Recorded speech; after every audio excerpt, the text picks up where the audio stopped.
Alors aujourd'hui, dans cet épisode de La Martingale, alors, je suis un peu chafouin d'ailleurs, je dois le dire, parce que ça doit faire 5 ans que je fais ce podcast.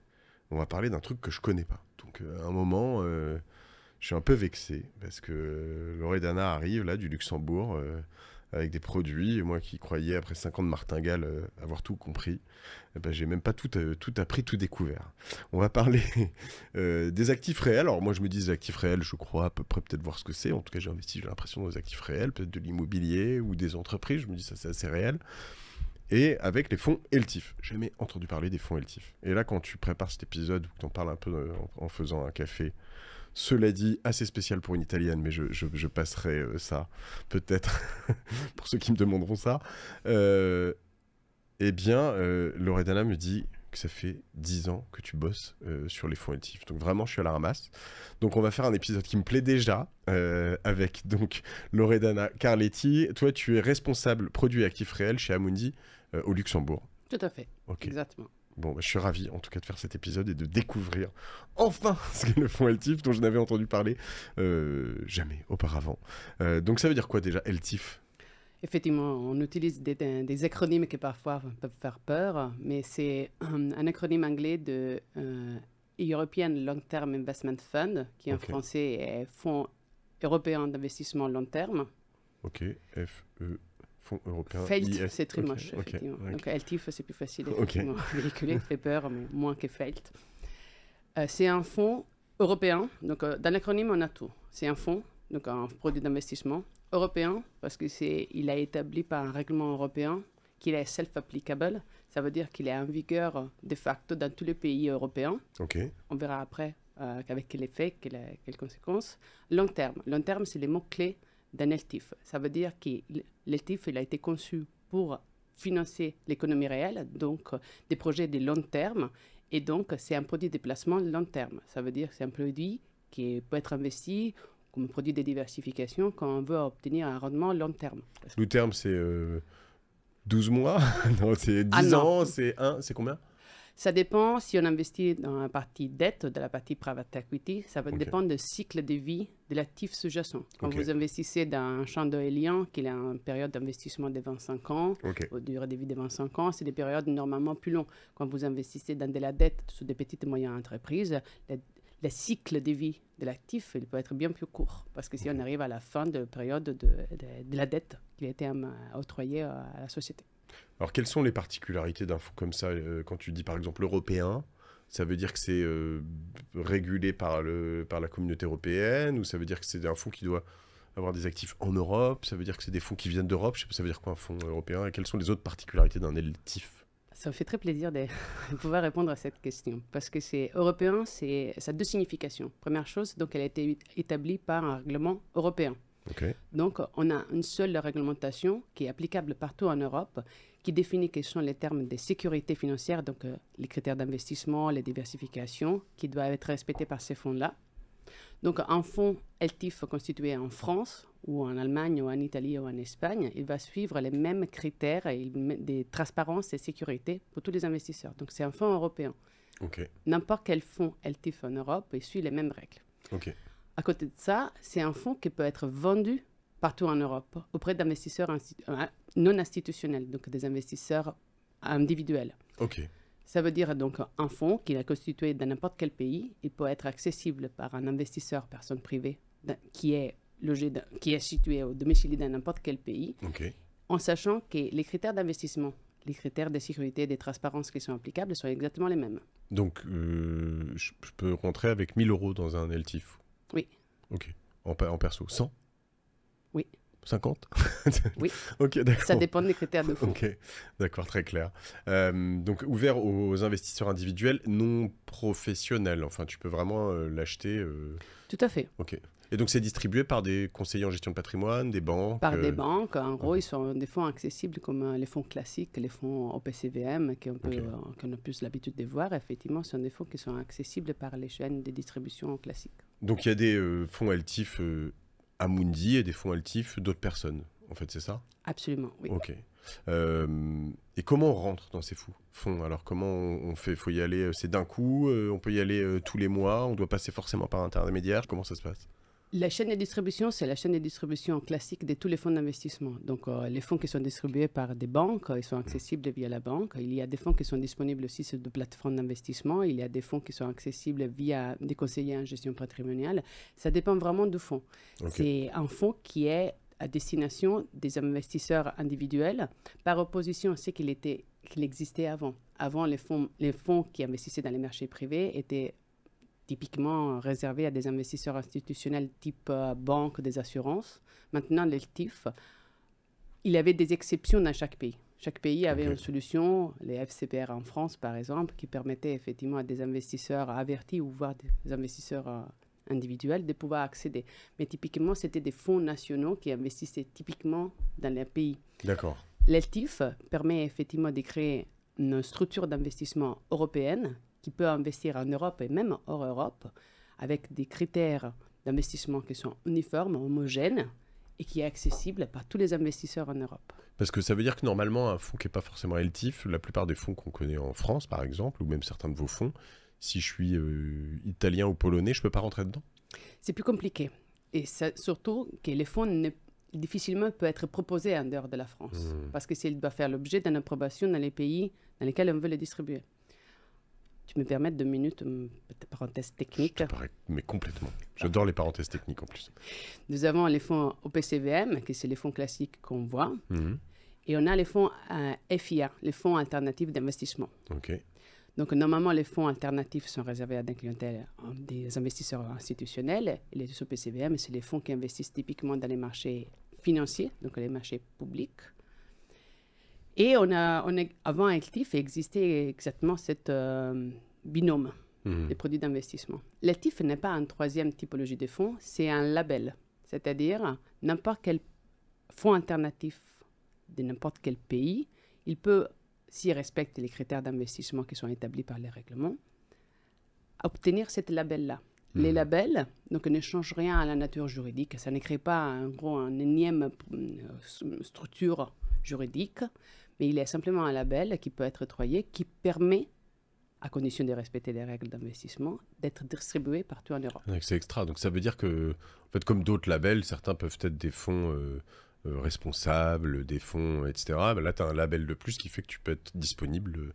J'allais dire en Suède, non, ça c'est pas exactement l'Europe, mais c'est le même fonds, mais qui a un label de plus qui te permet d'être distribué partout. Exactement. Donc on utilise les structures nationales, qui normalement sont bien conçues pour être investies dans les actifs réels de ces pays-là.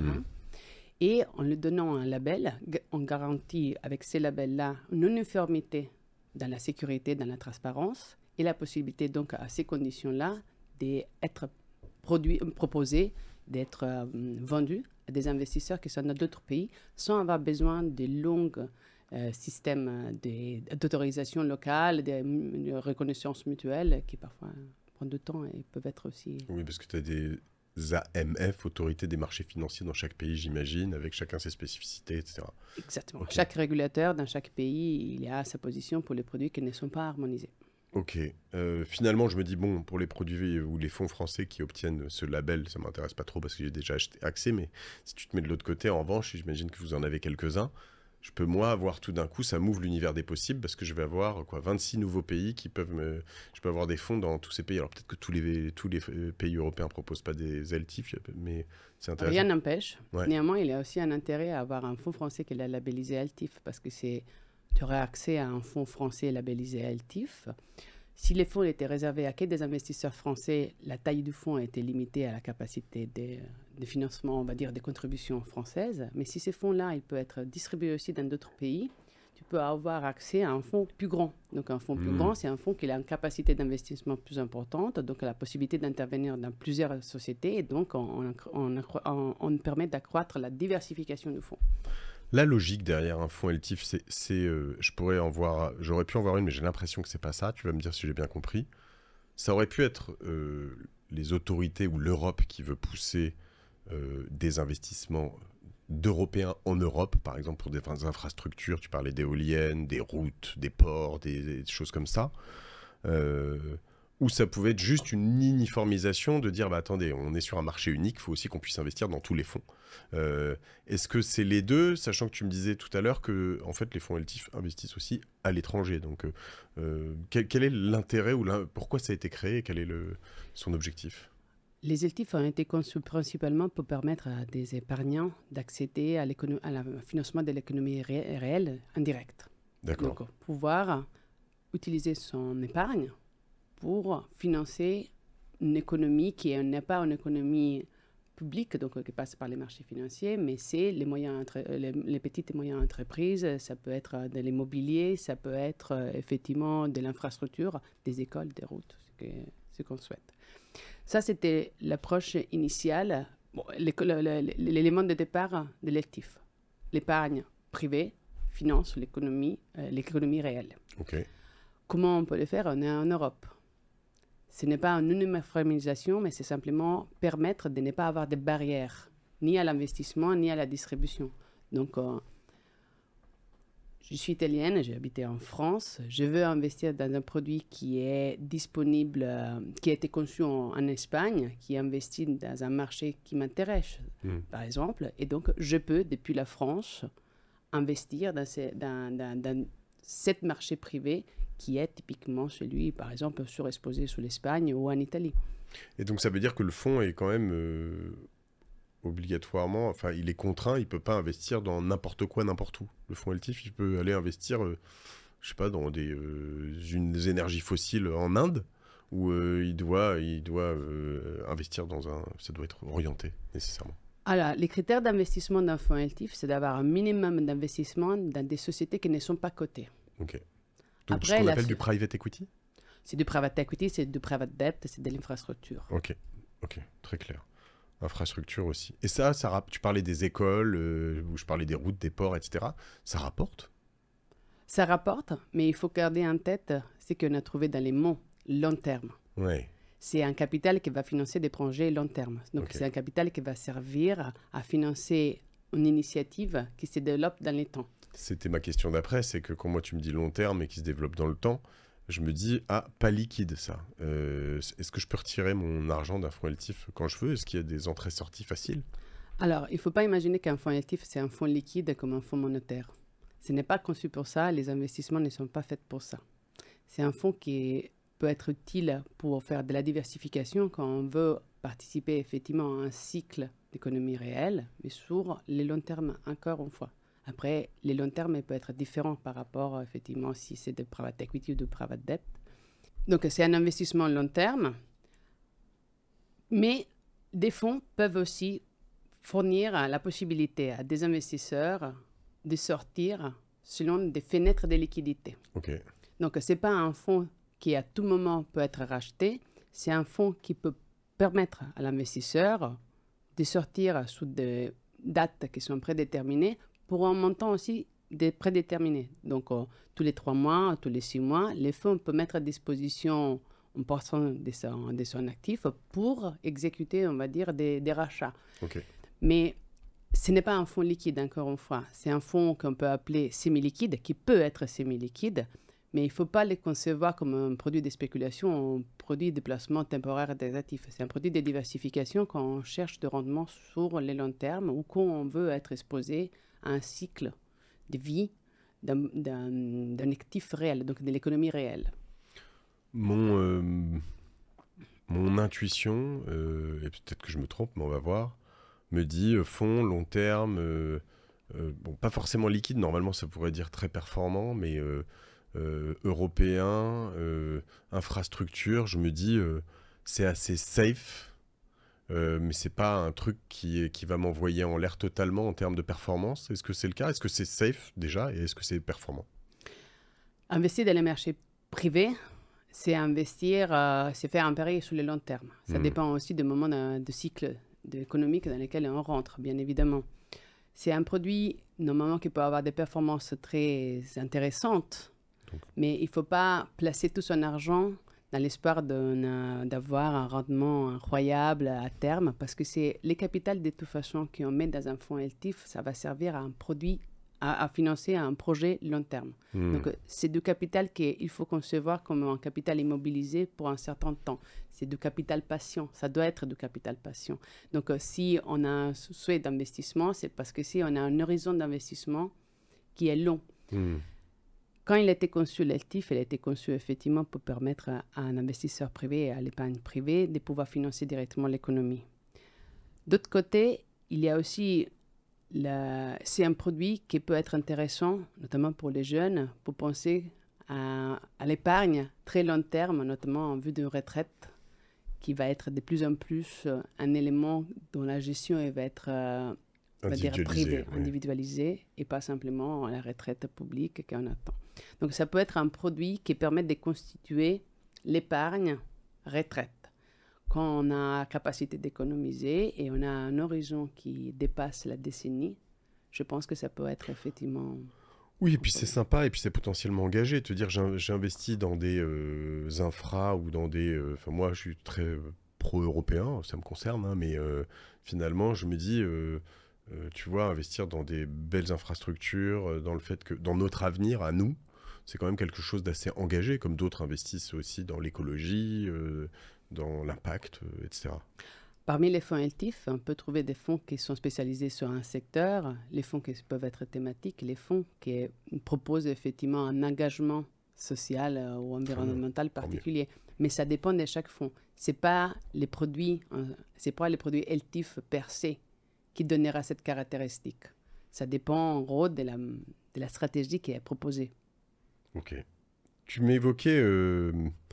qu'à l'automne 2024, tout à l'heure, le sujet LTIF était particulièrement attractif, ou en tout cas, il fallait bien regarder ça. Il va y avoir des nouveautés, il se passe des choses autour de tout ça? Tu me permets de repartir un peu en arrière. On parlait tout à l'heure du fait que j'ai passé quand même quelques années à m'occuper des LTIF, parce que les premiers règlements LTIF ont été publiés en 2015. Okay. En janvier de cette année, il y a eu la deuxième version, donc les premiers amendements, donc la nouvelle version LTIF 2.0 qui a été publiée et qui est entrée en vigueur.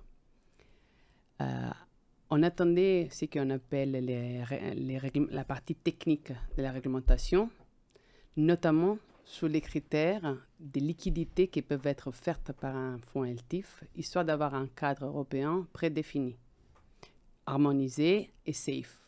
Nous attendons donc à l'automne la publication de ce qu'on appelle les RTS, les Regulatory Standard Technical Standards.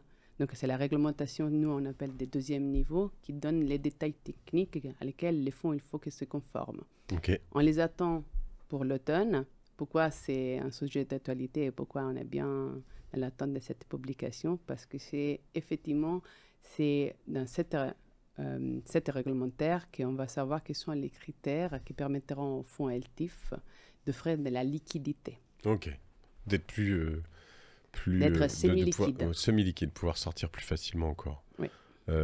Très clair. Écoute, super intéressant. Vous en proposez combien de fonds LTIF, par exemple, vous, chez Amundi? À Amundi, on a créé une dizaine. Ok. Il existe un peu plus qu'une centaine aujourd'hui. Ah oui, donc vous en avez 10%. Et il y en a... donc les vôtres, ils sont pas que basés en France, en fait. Ils peuvent être basés dans toute l'Europe. Nous avons des fonds qui sont constitués au Luxembourg, des fonds qui sont constitués en France et des fonds qui sont constitués en Italie. Ok, extra. Je me demande pourquoi, tiens, c'est bizarre, puisque Loredana est italienne, elle habite en France et il y a quelques temps était basée au Luxembourg. Tiens, bizarrement, il n'y en a pas en Espagne ou en il n'y a Portugal. pas encore, il n'y a que deux fonds en Espagne aujourd'hui, mais on y travaille. Ok. Les mots européens, c'est important. Donc pour ça, si on veut avoir accès à tout ça, il faut passer par un conseiller. On va voir sa banque, on va voir son conseiller en gestion de patrimoine. On se renseigne sur Internet. Il y a peut-être des infos sur le site d'Amundi. Oui, exactement. On t'ajoute sur LinkedIn peut-être. Aussi. Ok, Loredana Carletti. On peut ajouter évidemment Amundi, A-M-U-N-D-I sur LinkedIn et partout ailleurs sur les réseaux sociaux. Merci pour tout ça. C'était vraiment très clair. Ça donne envie d'aller regarder vraiment comment on peut y aller et surtout y aller petit à petit, comme on le dit sur tous les épisodes qu'on fait avec Amundi, quoi. Heureuse d'avoir permis à l'LTIF d'être des fois moins peur. LTIF. À bientôt. Salut tout le monde, à la semaine prochaine.